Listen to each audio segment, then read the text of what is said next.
Yo, what is up, my fallopian tubers? Cesario from the barrio, coming back at you with another video for your butt. It's 5:30 a.m. I'm about halfway to work, and I got a text message from Dylan last night saying that my video yesterday didn't have any sound. So I checked it out, and I did that video on my little tablet, and I had it on mute. So, so I'm redoing this, while I'm driving to work. I'm about halfway there. It is a video response for 3 Good Nerds. Check them out. Great family channel. They rip everything. They rip Pokemon, baseball, underwear, everything. And so I'm doing this video response for him, and he wanted us to make a baseball lineup of fictional characters, made up characters from baseball movies. So at first I thought this was going to be kind of tough, but man, right away, I just started thinking of the first characters that came into my mind, and I had like 20, so I narrowed it down to 10, the 9 hitters and a pitcher, because we put a DH, because that's the thing now. But don't worry, if this is not your thing, baseball, he got, questions too. Well, obviously, some people who didn't watch as much baseball or whatever. So you could do anything. You can make a hockey team, with authors of books. You could do whatever. Just kind of do something like a lineup of a sports team with made-up characters, I guess, something like that. So the first character that came into my head was Montgomery Brewster. He's going to be my pitcher. So if you don't know who Montgomery Brewster is, it's an old movie called Brewster's Millions. Now, this is a movie that I watched a lot as a kid. It's Richard Pryor as Montgomery Brewster.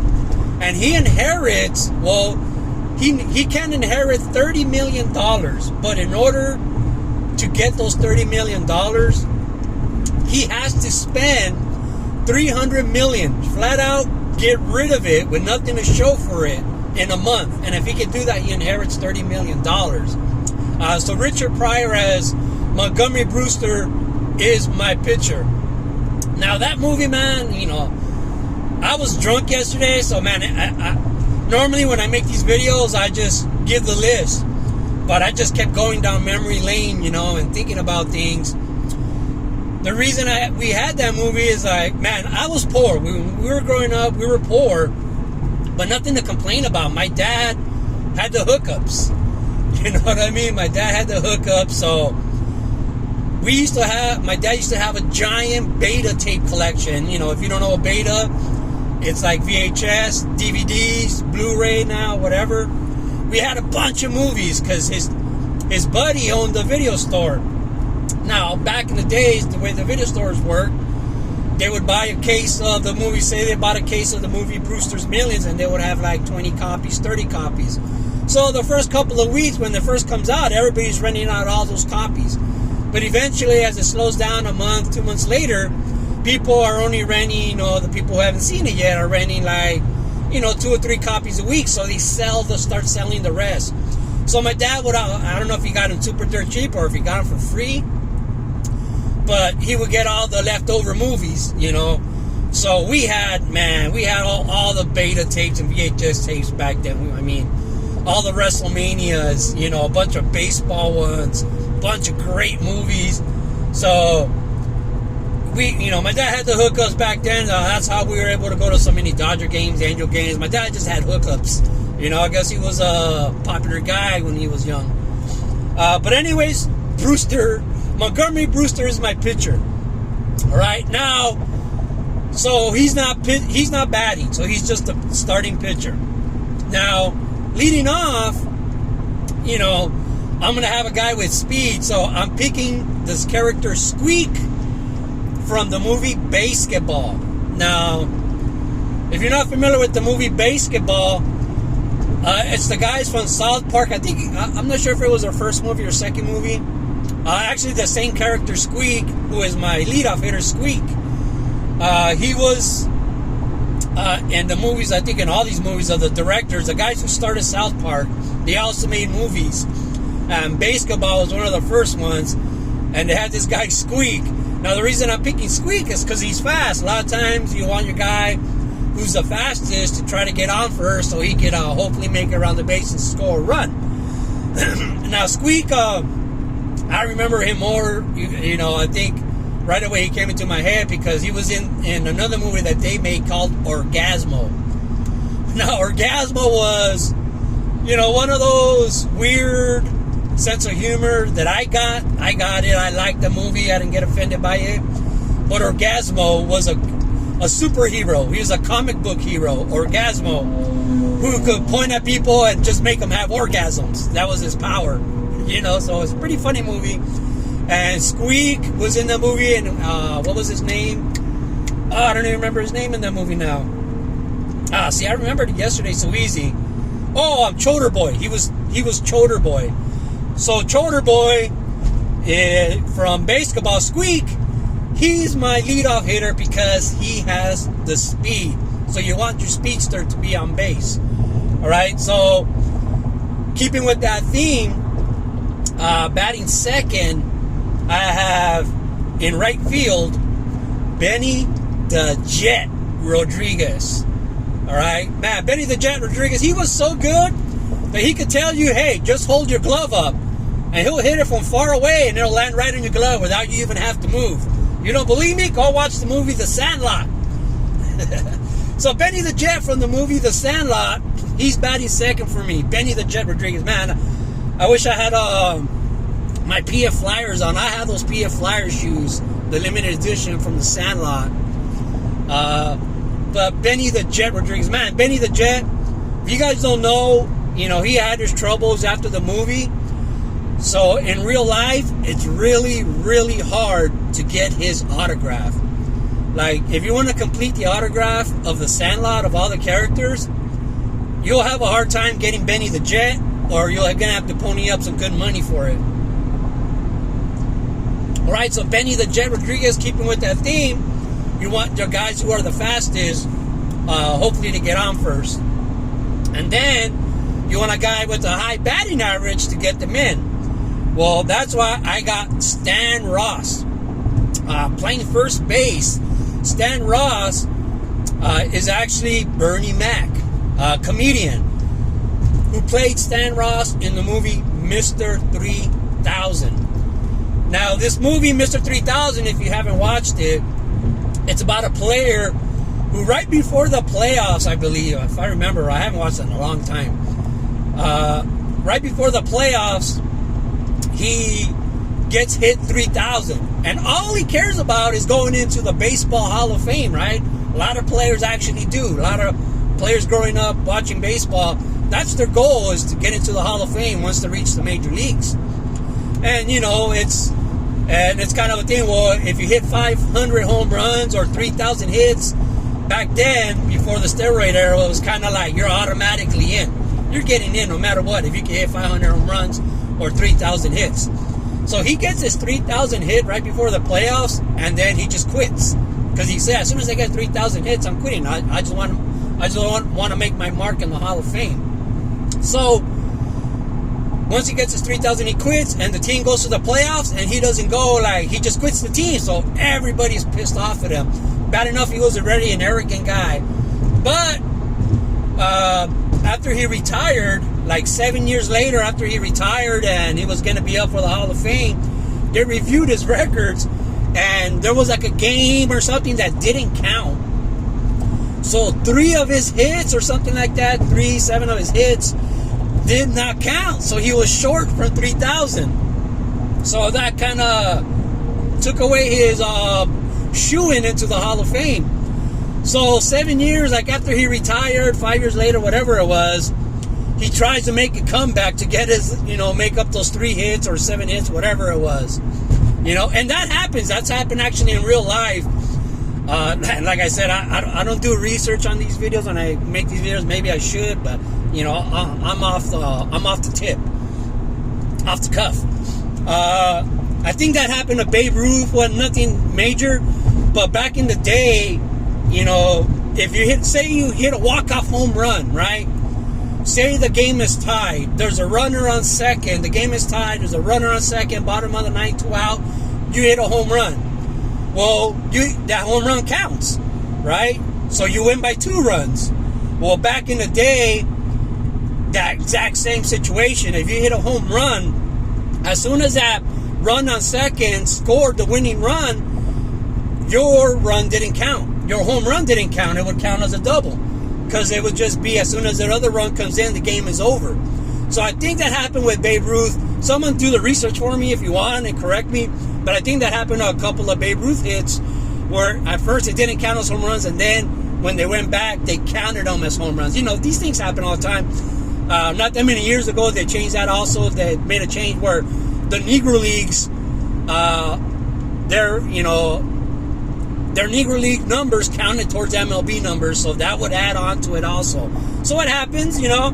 So that's the premise of that movie. It was a funny movie, Mr. 3000. So Stan Ross, playing first base, hitting for average, is there to try to knock in Squeak and Benny the Jet Rodriguez. Well, then you got your cleanup hitter, right? So you want a cleanup hitter, a guy with power to knock, you know, to get those guys in, you know, hopefully without needing their speed. Well, who do I have? My DH, my designated hitter, hitting for Montgomery Brewster, is none other than Roy Hobbs. Roy Hobbs from the movie The Natural. Now, The Natural, played by Robert Redford, is semi-loosely a true story, but it's only a true story to a certain point. It's about a true baseball player named Eddie Waitkus, something like that, Waitkus. And Eddie Waitkus, you know, he was a really good player, and then he ended up getting shot, you know, by a mistress or a girlfriend or whatever it was, a lizard. He got shot by the lizard, and so that kind of like ruined his career. But that's as far as it went, you know. But he was a real person, and then they made the movie The Natural based off of him, off of that event. But the whole movie isn't exactly a true story. It's just kind of, they worked off of that Eddie Waitkus situation. All right, so check that movie out, The Natural, if you haven't seen it. Great movie. All right, Roy Hobbs, the Wonder Bat. All right, and so the fun thing about this, it's almost like I'm making 2 lineups, because now we get to start over again and start off with some speed. You know, it's like if he's the first batter. So batter number 5 is, I am picking my shortstop, Tanner Boyle. Now, Tanner Boyle, he's from the movie The Bad News Bears, that was released, I think, 2005, 2006, I think 2005. But the new Bad News Bears, not the old Bad News Bears. I love the newer Bad News Bears so much, with Billy Bob Thornton. All right, so Tanner Boyle was a shortstop, that little kid who would get into fights and pick on everybody. He's a smart ass of the team, man. But the kid's got spunk, and I love spunk. Not spunk all over my face, just the character of spunk.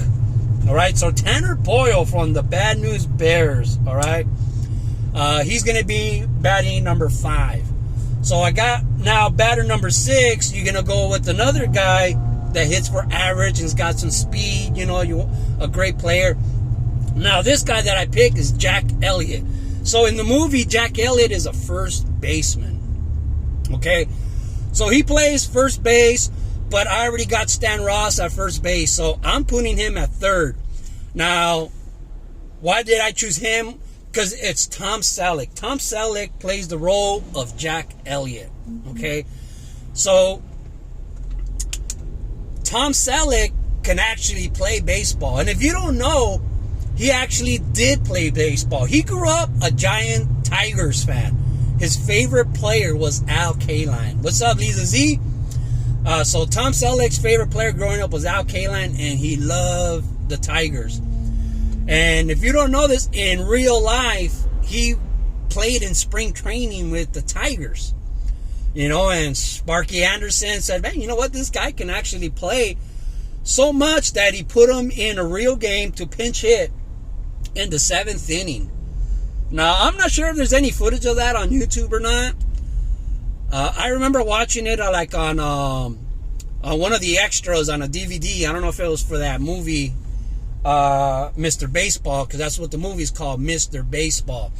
But that was Tom Selleck as Jack Elliott. All right.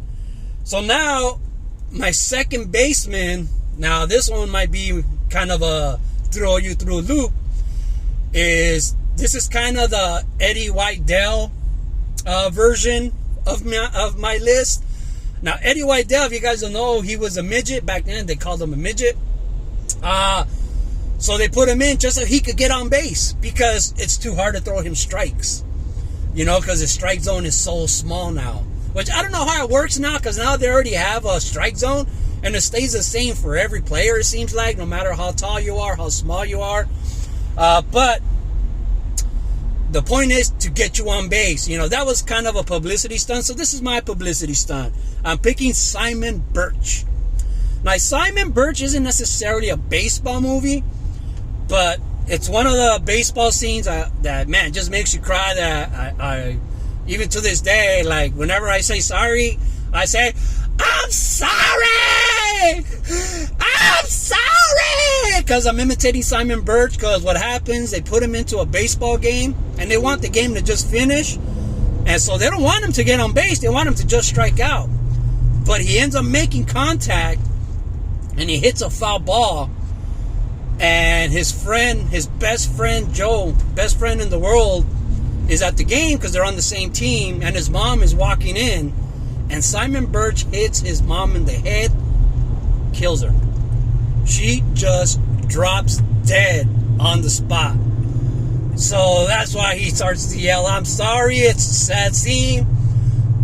So you can't call Simon Birch a midget, because nowadays that's offensive, so we call him a dwarf now.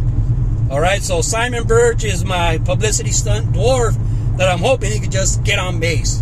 So, with that being said, if he gets on base, you want some power now to get him in. Alright, so I am playing left field is Serrano. Now this guy's got some pop. Alright? He's got some pop. He's got more pop than Rerun. Alright? So Serrano, he's from the movie Major League. One of the funniest movies ever. Great movie. Like I said, I'm not going to talk about all the other characters, but Serrano's character basically is a guy who has power. Absolute power, man. And he could just hit a ball, you know, miles. He could hit it. He's like Uncle Rico, man. Man, he could hit that ball over that mountain. All right, so why isn't he in the major leagues there? Like, why isn't he a touted player? It's because he can only hit the fastball. He can't hit breaking balls. He can't hit curveballs. That's the story with Serrano. But the guy has got the pop. Pop! More pop than Rerun. All right? So that is Serrano playing left field. And then, now, my last batter is going to be Crash Davis, who is playing the catcher. Now, Crash Davis, he's one of those players that's got the heart, he's got the intelligence, who loves baseball, who just finds baseball romantic. So I'm cruising through downtown LA, guys. I'm almost at work. I work in South Central LA. But right here coming up is what's it called? They changed the name already, so I forgot. The old Staples Center is now the Crypto Arena, so that's where I'm passing by right now, where the Lakers play, and then the LA Convention Center is right next to it also. So passing that up. Anyways, so my catcher is Crash Davis. So he's going to be like my Yogi Berra, the leader of the team. that guy that keeps cool, that runs the clubhouse, Crash Davis, in a great movie, Bull Durham. When I first started with the Dodgers, our manager was Jim Tracy, and then they fired him because they wanted to replace him with what was his name, Grady Little. And you know, normally back then there was a lot of things had to do with PR, so you would just think you would hire the best manager possible. But man, they just pushed the Bull Durham story and the Bull Durham thing with Grady Little like to the max. So when the Dodgers got him, that's all they talked about. Oh, he was in Bull Durham. He was in Bull Durham, man. And he wasn't that great of a manager. I mean, any manager can win when you got one of the greatest teams, you know, because I think he came from the Red Sox when they just had the best team, you know, available. So not necessarily he was the best manager. He just had the best team. But Crash Davis, man, you know, you need that, you know, that catcher to be the role model, you know. It's not the same anymore. You know, Craig Biggio used to be a catcher, and they moved him because his bat was so good. So to preserve him, you know, because being a catcher is a lot of wear and tear on your knees, and it's way more grueling than any other position, being, you know, kneeled down the whole game. Same thing with Buster Posey. They wanted to preserve him, so they were putting him on first base.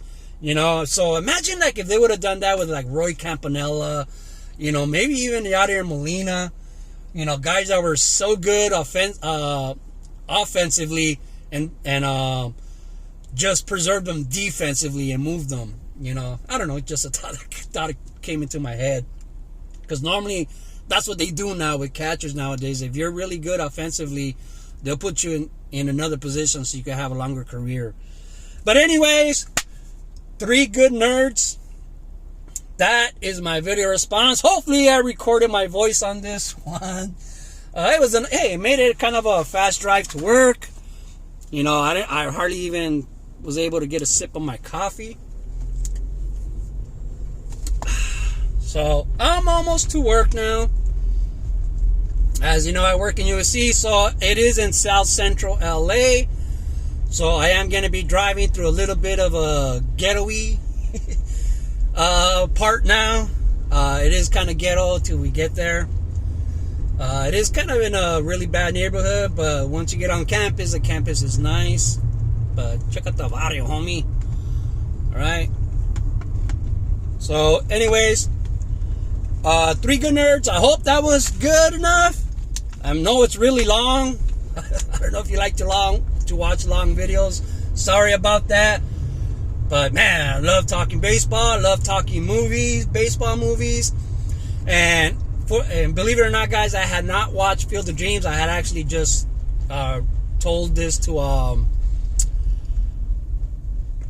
3 good nerds that I had never watched that movie, and I just watched it like a week or 2 ago. I watched it for the very first time. Awesome movie. I just don't know how I had never gone around to watch that movie before.